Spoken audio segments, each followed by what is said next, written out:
Mon demi-frère a exigé un test ADN lors de la lecture du testament pour prouver que je ne méritais pas un centime. Lorsque le notaire a ouvert l'enveloppe, il ne m'a pas regardé. Il s'est tourné vers ma belle-mère, a posé une seule question à voix basse, et 30 ans de mensonges se sont effondrés en 60 secondes. Le matin où mon demi-frère a essayé de m'effacer de l'existence, il portait une cravate en soie et un sourire qui, depuis 35 ans, n'avait jamais tout à fait atteint ses yeux. J'y ai d'abord remarqué la cravate. Bordeaux. Italienne. Le genre de choses que l'on porte quand on est certain d'avoir déjà gagné. J'y ai remarqué le sourire ensuite. Cette chaleur spécifique et militarisée. Le sourire que Guillaume avait déployé à chaque dîner de famille, à chaque fête, à chaque moment de calme où les adultes ne regardaient pas, mais où il voulait s'assurer que je comprenais exactement ma place dans la hiérarchie de notre foyer. C'était un sourire qui disait « Je sais quelque chose que tu ignores ». Ça elle avait toujours été. Ce qu'aucun de nous ne savait, assis dans cette salle de conférence au 14e étage d'un grand cabinet du quartier de la Pardieu à Lyon, c'était que l'enveloppe sur le bureau de maître Laurent Mercier était sur le point de réduire en cendres 30 ans de mensonges soigneusement construits, et ce n'étaient pas les miens qui allaient brûler.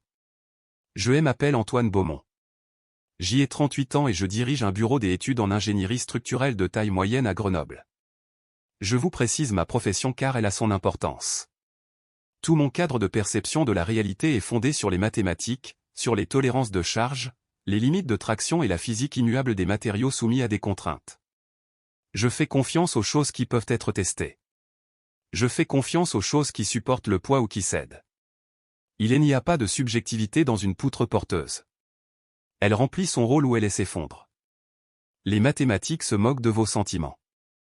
Cette histoire raconte le moment où j'y ai découvert que toute l'architecture porteuse de ma famille était frauduleuse depuis 3 décennies, et que l'homme le plus convaincu de sa solidité se tenait juste en dessous quand tout s'est écroulé. Ma mère biologique est morte quand j'y avais 4 ans. Une rupture des anévrismes. Présente un matin, disparue l'après-midi. Juste comme ça. Mon père, Robert Beaumont, un titan de l'immobilier commercial lyonnais, un homme qui avait bâti sa carrière en calculant sur quelle fondation il valait la peine de parier, s'est retrouvé seul avec un petit garçon et un chagrin si profond qu'il a apparemment court-circuité son jugement. Il a rencontré Valérie Dupont 2 ans plus tard. Elle était fraîchement divorcée, polie jusqu'à la brillance, et dotée d'un talent remarquable pour feindre la chaleur maternelle chaque fois qu'un public était présent. Elle est arrivée avec un fils de 3 ans nommé Guillaume, un enfant potelé aux yeux vifs, qui possédait le regard calculateur de sa mère et le nom de famille de son père absent. Ils se sont mariés 13 mois après leur premier rendez-vous. J'y ai passé une grande partie de ma vie d'adulte à essayer de déterminer quelle part de ce qui a suivi était inévitable et quelle part avait été planifiée. Ce que je sais aujourd'hui, c'est que tout, absolument tout, avait été planifié.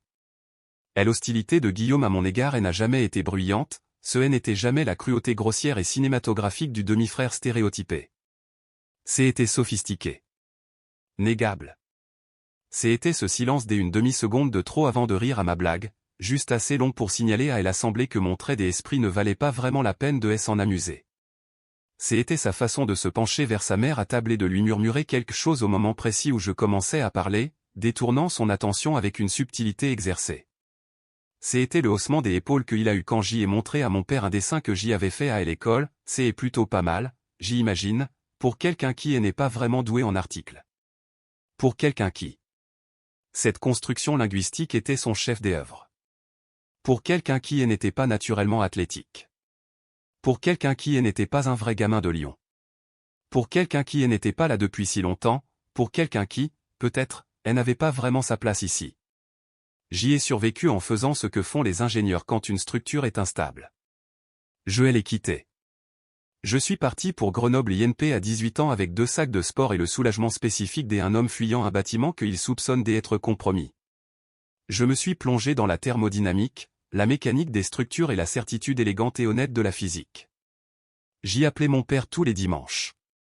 Nous parlions de rugby, de plans des architectes et de la météo dans la vallée du Rhône.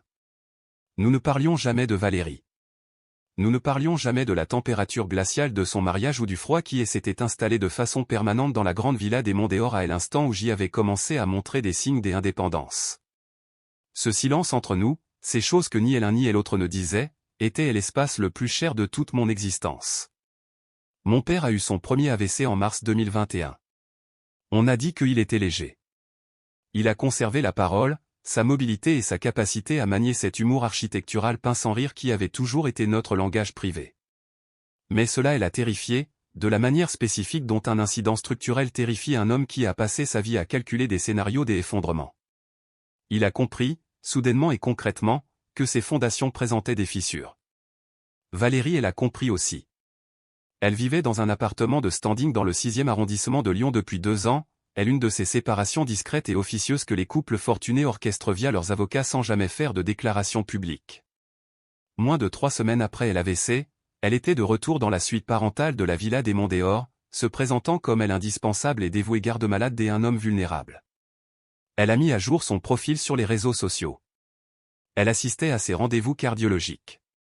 Elle jouait la dévotion avec l'aisance d'une femme qui s'était préparée à ce rôle précis toute sa vie d'adulte. En septembre 2021, l'expert comptable de mon père, Bernard Lefebvre, m'a appelé. Je me souviens exactement où j'y étais. Debout sur un chantier à Mélan, dans l'air glacial du matin, regardant une grue positionner une poutre en acier à 20 mètres du sol. La voix de Bernard était calme, prudente.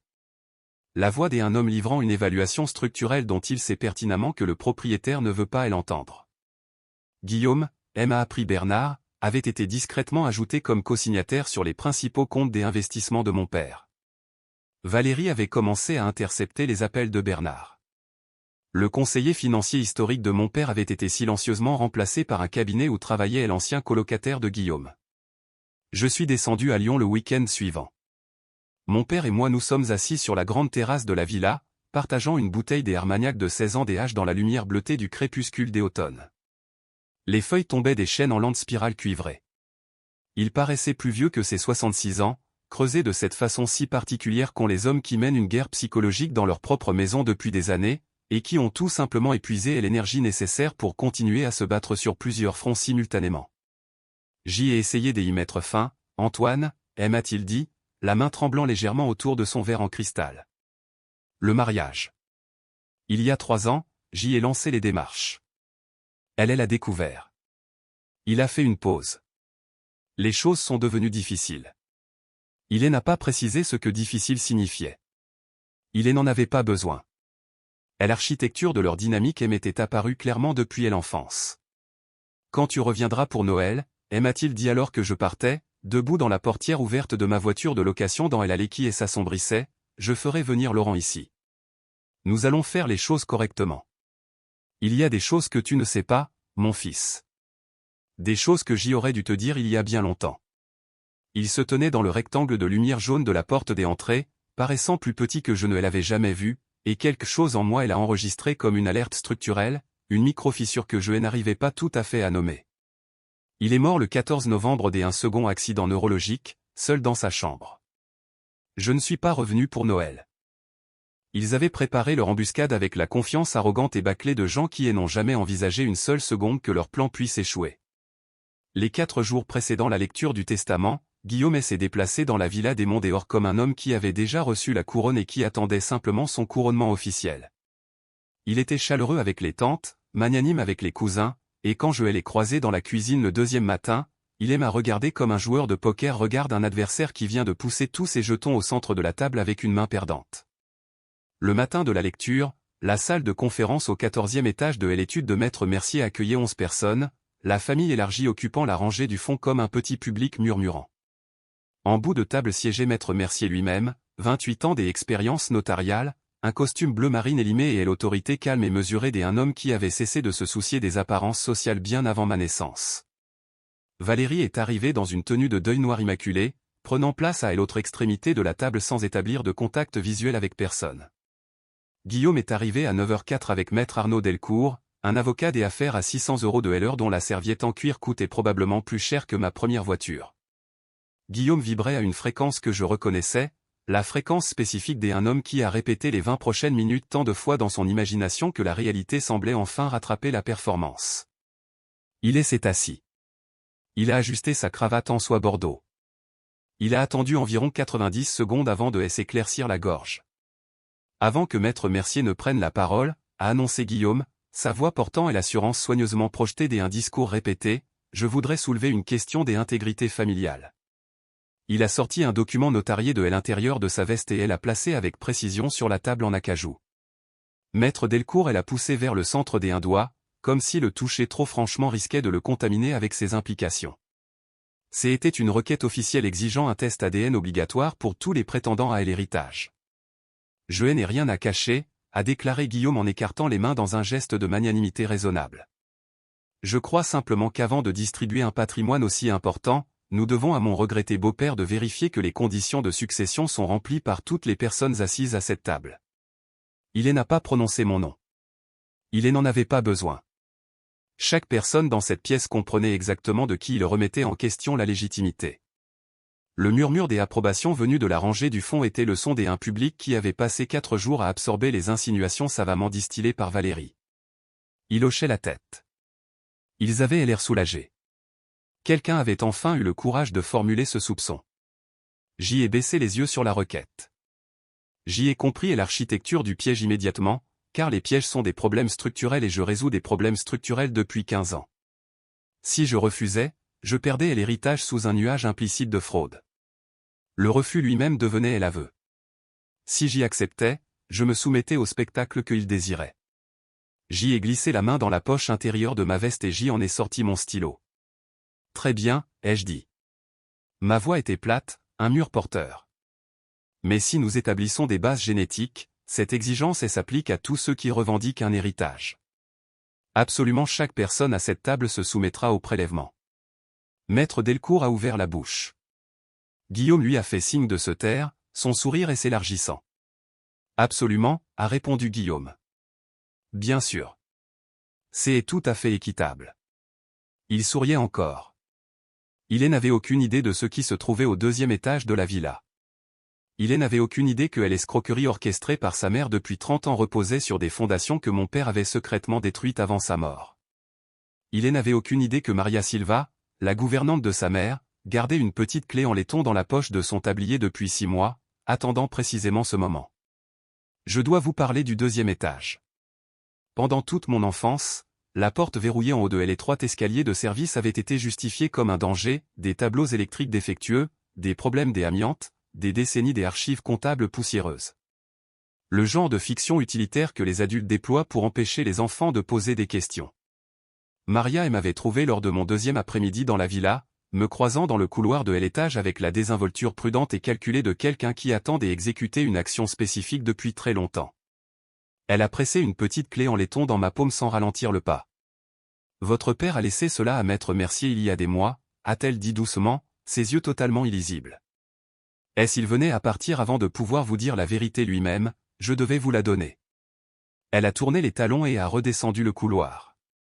Elle n'a rien ajouté. 14 ans à travailler dans cette maison avait appris à Maria Silva la valeur exacte du silence, et elle l'utilisait avec économie. La porte en haut des escaliers s'ouvrait sur une pièce qui a réorganisé tout ce que je croyais savoir sur ma vie. Ce n'était pas un débarras. Ce n'était pas un risque électrique. C'était une pièce que mon père avait mis plus d'une décennie à construire secrètement autour du souvenir d'un fils qu'il croyait ne plus avoir le droit de contacter. Chaque mur était recouvert.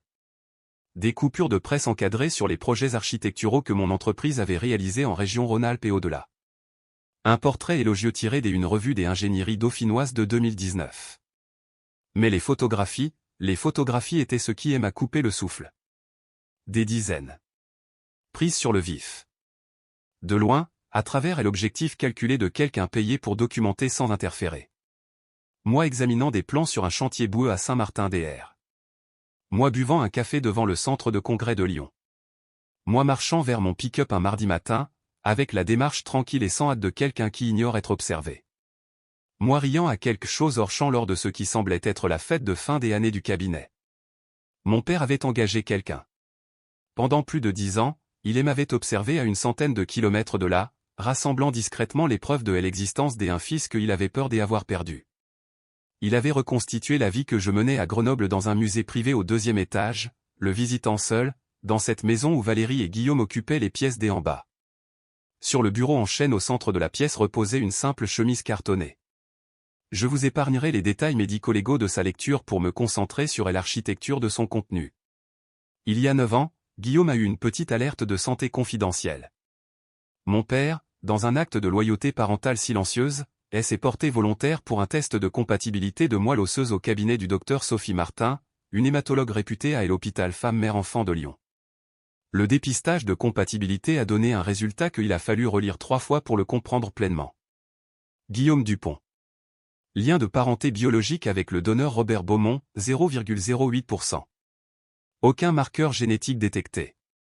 Guillaume n'était pas le fils de mon père. Il ne l'avait jamais été. Sous le dossier médical, un contrat de mariage avec séparation de biens que Valérie avait signé en 1989.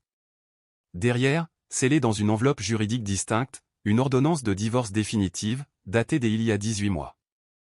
Mon père l'avait vraiment fait. Il avait mis fin à son mariage avec Valérie discrètement, chirurgicalement et légalement pendant leur séparation, en assortissant une clause de confidentialité pour que cela n'apparaisse pas dans la presse locale. Elle n'était pas sa veuve. Elle n'était plus sa femme depuis 18 mois. Tout au fond du dossier se trouvait une feuille de papier en tête ivoire. L'écriture de mon père, architecturale et précise, les lettres devenant plus tremblantes vers le bas de la page. Antoine, j'y ai échoué avec toi de la manière la plus fondamentale dont un homme puisse échouer envers son propre sang. J'y ai appris que Guillaume n'était pas le mien il y a 9 ans. Le cabinet du docteur Martin a appelé et je suis resté assis dans ma voiture garée pendant 2 heures, incapable de respirer. Je voulais t'appeler immédiatement. Puis le premier AVC a frappé, et Valérie s'est soudainement retrouvée partout. Le temps que je retrouve assez de force cognitive pour la contourner, j'y étais paralysé. Non pas par elle, mais par ma propre honte. La peur de ce que tu penserais de moi pour être resté silencieux si longtemps. La subvention des investissements que ton entreprise a reçue il y a 5 ans ne venait pas d'une fondation, Antoine. C'était moi. C'était la seule façon que je connaissais pour t'aider sans que Valérie ne trace le transfert. Ce testament est ma dernière action lucide. Maître Mercier a un échantillon de mon ADN conservé dans son coffre. Il sait tout. Je suis si profondément désolé, mon garçon. Rentre à la maison, mon fils. L'encre s'estompait en un seul trait brut en travers de la page. Il était mort avant que sa main ne puisse terminer la phrase. J'y ai emporté le dossier jusqu'à ma voiture de location et je l'ai enfermé dans le coffre. Pendant les 3 jours qui ont suivi, j'y ai circulé dans la villa des Monts-Dehors comme un élément porteur soumis à une contrainte contrôlée. J'y ai pris mes repas en silence. J'y ai décliné les tentatives de conversation prévictoire de Guillaume par des monosyllabes. Je dormais 6 heures par nuit et j'y examinais les documents chaque matin avec l'attention méthodique que j'y accorde aux calculs structurels avant de valider la construction d'un bâtiment. Le 5e jour, à 9 heures précises, je suis retourné dans la salle de conférence de Maître Mercier. Je portais le costume anthracite, celui que je réserve pour les négociations en mairie quand je dois démanteler une commission des urbanismes hostiles sans élever la voix. J'y ai posé la chemise cartonnée précisément au centre de la table en acajou, j'y ai croisé les mains par-dessus, et j'y ai attendu. Guillaume est arrivé à 9h07. Il avait l'air reposé, lumineux même. Toujours la cravate bordeaux. Maître Delcourt s'est matérialisé derrière lui, faisant claquer sa mallette hors de prix avec le geste machinal d'un homme qui n'a jamais perdu une nuit de sommeil pour une facture. Ils se sont assis en face de moi. Valérie est arrivée la dernière. Elle s'est installée à l'autre bout de la table et, pendant qu'elle arrangeait ses vêtements de veuve, ses yeux ont dérivé vers la chemise cartonnée sous mes mains. Elle l'a regardé exactement 2 secondes de trop. Maître Mercier s'est éclairci la gorge. Avant que je n'ouvre les résultats du laboratoire scellé, a déclaré Maître Mercier, sa voix conservant son ton monocorde, impassible et habituel, laissez-moi vous exposer le cadre légal.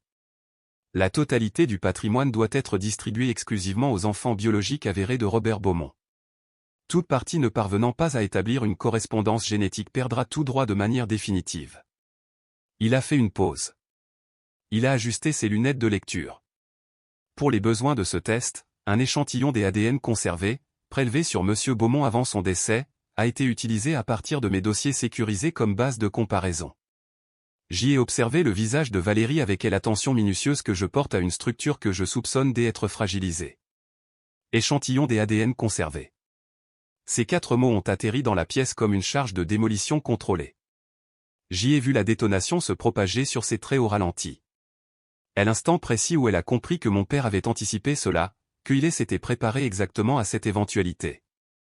Que l'architecture élaborée de son escroquerie de 3 décennies était bâtie sur des fondations que Robert Beaumont avait discrètement anéanties avant sa mort. Maître Mercier a saisi l'enveloppe blanche scellée. Le système de ventilation bourdonnait. Les cousins au fond de la salle avaient arrêté de respirer. Le coupe-papier a produit un son net et précis en déchirant le papier. Un son dont je me souviendrai toute ma vie, car c'était le bruit de 30 années de charges frauduleuses et s'effondrant d'un seul coup. Résultat 1, allumette Mercier, une voix neutre et dénuée de théâtralité. Antoine Beaumont. Correspondance biologique confirmée avec Robert Beaumont. Probabilité de paternité, 99,99%. J'y ai laissé échapper un lent soupir. De l'autre côté de la table, Guillaume a rajusté ses manchettes. Son expression n'a pas changé. Il attendait la seconde confirmation, celle qui officialiserait sa moitié de l'Empire et me réduirait à la note de bas de page consolatoire qu'il avait préparée pour l'occasion. Maître Mercier a posé la première page face contre table. Il a sorti la deuxième feuille de l'enveloppe. Il l'a lu en silence. Une fois. 2 fois. Puis, au lieu de regarder Guillaume, il a levé lentement les yeux de l'autre côté de la table pour fixer directement Valérie. Madame Dupont, a dit Maître Mercier, en utilisant son nom de jeune fille avec la délibération prudente d'un homme qui a choisi ses mots avec une précision chirurgicale. Préférez-vous que je lise ce résultat en privé dans mon bureau ou dois-je l'aborder ici, officiellement? 3 secondes et un silence si absolu que je pouvais entendre la circulation de la ville 14 étages plus bas. La tête de Guillaume s'est brusquement tournée vers sa mère. L'assurance s'est évaporée de sa posture comme de l'eau sur une surface surchauffée. Instantanément, totalement, ne laissant derrière elle qu'un étranger rigide et désorienté. Que est-ce que ça veut dire? La voix de Guillaume avait perdu son timbre de baryton. Elle est sortie fluette, juvénile. Maître, lisez le papier. Maître Mercier a baissé les yeux sur le document. Guillaume Dupont, a-t-il lu? Aucun lien biologique détecté avec Robert Beaumont. Probabilité de paternité, 0,00%. Le silence qui a suivi était le silence spécifique d'une structure qui vient de perdre son principal élément porteur. Le genre de silence qui se produit dans la demi-seconde entre la première fissure visible et l'effondrement total. Puis Guillaume a bougé. Sa chaise a basculé en arrière, s'écrasant contre la cloison avec le bruit d'un pistolet de départ. Il était sur ses pieds, ses 2 paumes frappant la table en acajou assez fort pour faire trembler les verres des hauts. C'est une erreur du labo. Sa voix était partie dans les aigus, incontrôlable, un registre qu'il n'avait jamais laissé personne entendre. C'est un échantillon contaminé. C'est une erreur de traitement évidente. Maître Delcourt, dites-leur que c'est irrecevable. Maître Arnaud Delcourt, 600 € de LR et 17 ans de litiges successoraux, était devenu complètement immobile. L'immobilité spécifique d'un homme qui vient soudainement et complètement de réévaluer la pièce dans laquelle il est assis. Il n'a rien dit. Il n'a pas bougé. Guillaume a pivoté vers le bout de la table. Maman, a-t-il dit. Un seul mot. Il est sorti fêlé en son centre, brisé en 2 syllabes par la pression spécifique d'une réalité qui n'était plus supportable. Dis-leur. Dis-leur qu'il se trompe. Valérie n'a pas regardé son fils. Elle fixait ses propres mains, posées à plat sur la table, et elle avait l'apparence d'une figure de cire, cette immobilité troublante de quelqu'un qui s'attendait à une catastrophe précise depuis très longtemps et qui a simplement épuisé l'énergie nécessaire pour en avoir peur. C'était ça, le plan? La voix de Guillaume est retombée à un volume plus bas et plus terrifiant que ses cris. Il a fait un pas en arrière, s'éloignant de sa mère. Tout ce temps, utiliser son nom, grandir dans sa maison. Maman, tu le savais quand tu l'as épousée. Tu le savais déjà? Elle ne lui a rien offert. La réponse la plus dévastatrice de toutes. J'y ai glissé la main dans la chemise cartonnée. J'y en ai retiré le rapport de compatibilité médicale du docteur Sophie Martin datant de 2015 et je l'ai fait glisser sur la table jusqu'à ce qu'il heurte doucement les articulations de Guillaume. Il le savait déjà, ai-je dit. Ma voix était ferme. Un communiqué de presse d'une société d'ingénierie. Que des données, pas de théâtre. Il y a 9 ans. Le test de moelle osseuse. Le cabinet du docteur Martin l'a appelé, et il est resté assis dans sa voiture pendant 2 heures. J'y ai laissé l'information faire son chemin. Il a gardé le silence pendant 9 ans, ai-je continué. Il a encaissé. Il a payé ton assurance auto jusqu'à tes 25 ans. Il a rédigé la lettre de recommandation qui t'a permis d'obtenir ton premier poste en entreprise. Il a payé ton école de commerce après ton échec en licence. Oui, je suis au courant pour ça. Et il a fait tout cela en sachant, avec une certitude absolue, que tu n'étais pas son fils biologique. La pièce était si silencieuse que je pouvais entendre Guillaume respirer. Il est resté, a murmuré Guillaume. Ce n'était pas une question. Il le disait de la façon dont on prononce une chose qui vient de devenir réelle pour la première fois. Articulant cette réalité avec sa bouche comme s'il s'agissait d'une nouvelle langue. Il est resté, ai-je confirmé. C'est le genre des hommes qu'était mon père. Ce qui s'est passé ensuite n'avait rien de triomphant. Je veux être clair là-dessus. En regardant le visage de Guillaume, en observant l'arrogance, la terreur et le véritable choc sismique d'un homme dont l'identité entière venait d'être structurellement invalidée, je ne me suis pas senti victorieux. J'y ai ressenti cette pitié froide et clinique que l'on éprouve pour un bâtiment condamné à l'instant précédant son implosion. C'est déjà fini. L'explosion n'est que la notification officielle. Maître Delcourt s'est penché, a empoigné le bras de Guillaume et lui a murmuré quelque chose de sec et d'urgent à l'oreille. Les genoux de Guillaume ont visiblement fléchi. Il s'est assis sur la chaise la plus proche de la manière dont s'assoit un homme qui n'est plus certain que son corps puisse le soutenir. Maître Mercier a reposé le rapport de laboratoire. Conformément aux termes explicites du testament définitif, a annoncé Maître Mercier, qui exige un lien biologique avéré pour toute réclamation des héritages, la totalité de la succession de M. Robert Beaumont, tant en actifs liquides que physiques, revient de plein droit à M. Antoine Beaumont. Il a fait une pause. La pièce a retenu son souffle. De plus, a continué Maître Mercier, s'adressant à l'autre bout de la table, j'y ai été chargé par mon défunt client de remettre un document juridique secondaire. Il a fait glisser l'ordonnance de divorce scellée sur l'acajou en direction de Valérie. Elle l'a prise de ses mains tremblantes. Elle a lu le premier paragraphe, et j'y ai regardé, avec un sentiment qui n'était pas de la satisfaction et n'était pas du chagrin, mais ce qui s'approchait le plus des deux simultanément, la dernière structure à l'intérieur de laquelle elle avait bâti sa vie s'effondrait complètement derrière ses yeux. Divorcée depuis 18 mois, contrat de mariage avec séparation de biens renonçant à toute pension alimentaire en cas de dissolution par consentement mutuel. Elle allait ressortir de cette pièce dans une robe noire qu'elle ne possédait pas, de la maison où elle l'avait préparée. Maître Delcourt a fermé sa mallette d'un coup sec. Il s'est levé, m'a offert une unique poignée de main vigoureuse qui communiquait une capitulation professionnelle, et est parti sans même croiser le regard de son client. Les tantes et les cousins sont sortis à sa suite dans ce silence caractéristique des gens qui viennent de réaliser qu'ils avaient applaudi la mauvaise pièce de théâtre. Pas un seul d'entre eux ne m'a regardé. J'y étais en train de déverrouiller ma voiture de location dans le parking souterrain quand j'y ai entendu des pas sur le béton. Guillaume, la veste jetée sur une épaule, la cravate desserrée. L'architecture artificielle de tout son être mise à nu jusqu'à la charpente. Je ne savais pas, a-t-il dit. Sa voix résonnait dans l'espace humide. Antoine, je le jure devant Dieu, je ne le savais vraiment pas. Je sais, ai-je répondu, et je le pensais. Elle m'a dit toute ma vie que j'y étais le sien. Il luttait pour garder une voix stable et il perdait la bataille. Elle m'a fait croire que c'était toi la pièce qui ne correspondait pas. Que c'était toi et l'anomalie. Il a pressé le dos de sa main contre sa bouche pendant un instant. Que est-ce que je fais maintenant? Je l'ai regardé pendant un long moment. Cet homme qui avait tourmenté mon enfance avec une précision si sophistiquée et si vicieuse. Cet homme qui avait fait des mensonges de sa propre mère une arme, avec la certitude aveugle de celui à qui l'on n'a jamais demandé de vérifier les fondations sur lesquelles il se tient. Je ne peux pas répondre à ça pour toi, ai-je dit. Ce n'est pas un problème structurel que je peux résoudre. J'y ai ouvert la portière de la voiture. Mais pour ce que ça vaut, ai-je ajouté, et je le pensais aussi, Robert a payé ton assurance.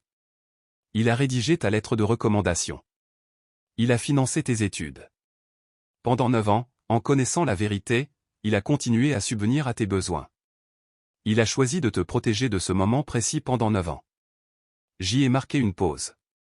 C'est ça qu'il t'a laissé, Guillaume, pas de l'argent. C'est 9 années. Je suis monté dans la voiture. Je l'ai laissé debout dans l'obscurité. L'audit financier a pris 11 semaines.